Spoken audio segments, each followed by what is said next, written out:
और दिल्ली में धमाके के बाद पाकिस्तान के आतंकी संगठनों की नींद उड़ी हुई है। साजिशकर्ताओं के हैंडलर के जैश-ए-मोहम्मद से होने की खबर ने पाकिस्तान को कटघरे में खड़ा कर दिया है। अनंतनाग से फरीदाबाद तक जैश के इस टेरर मॉड्यूल को लेकर बेहद सनसनीखेज जानकारियां सामने आ रही है। सबसे बड़ी बात, टेरर के इस इकोसिस्टम में तब्दीली आ चुकी है, लेकिन अब भारतीय सुरक्षा एजेंसीज को इसकी पुख्ता खबर लग चुकी है।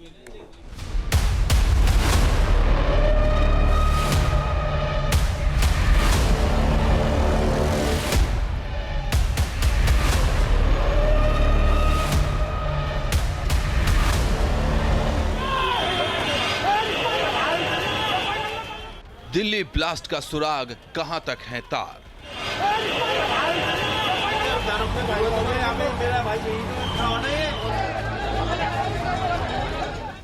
कौन है दिल्ली ब्लास्ट का असली सूत्रधार? एक के बाद एक कई संदिग्धों के गिरफ्त में आने के बाद इस ब्लास्ट से निकल रहे सुलगते सवालों की कड़ियां जोड़ी जा रही हैं।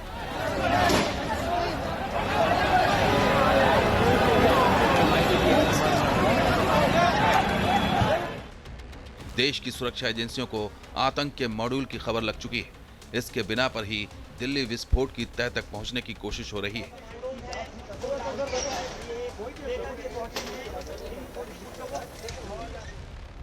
लेकिन मास्टरमाइंड की तलाश की शुरुआत जम्मू कश्मीर के अनंतनाग से होती है।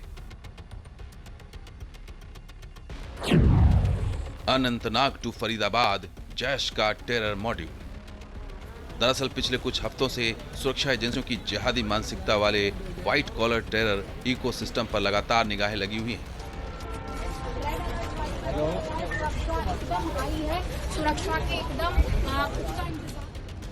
इसमें रेडिकलाइज्ड डॉक्टर और दूसरे प्रोफेशनल्स शामिल हैं। इस टेरर के इकोसिस्टम का मकसद दिल्ली एनसीआर और उत्तर भारत में बड़े हमले करना है।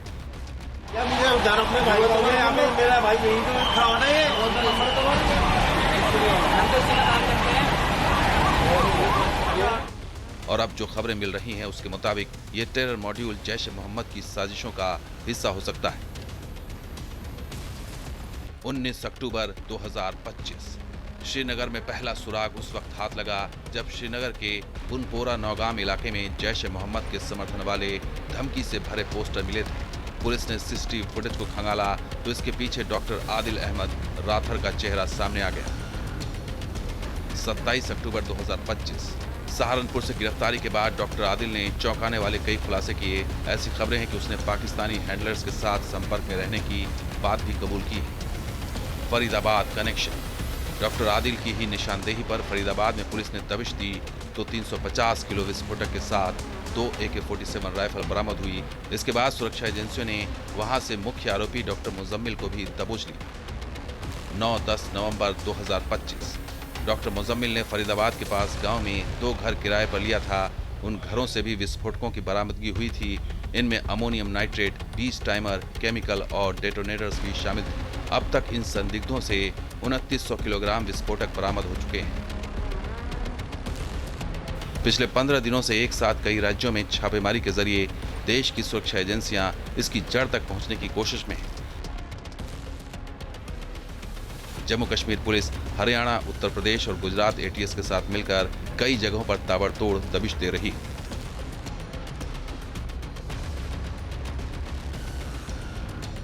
क्या जैश-ए-मोहम्मद के इशारे पर फरीदाबाद टेरर मॉड्यूल को ट्रिगर किया गया था?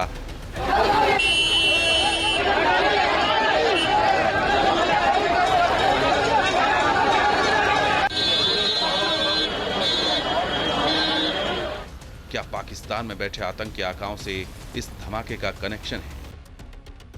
ये सवाल इसलिए है क्योंकि दिल्ली विस्फोट में सुरक्षा एजेंसियों को पैटर्न में तब्दीली नजर आ रही है।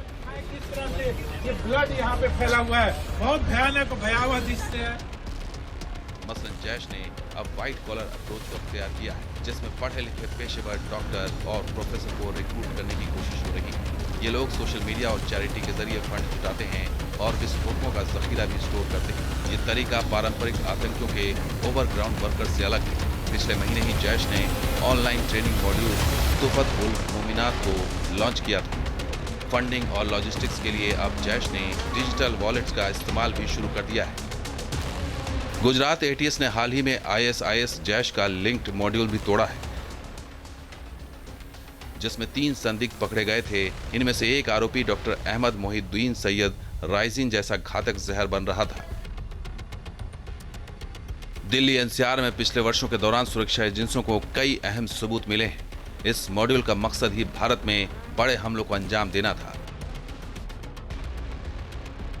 देश की सुरक्षा एजेंसी इस मॉड्यूल की फाइनेंशियल ट्रेल्स और विदेशी लिंक्स की जांच कर रही है।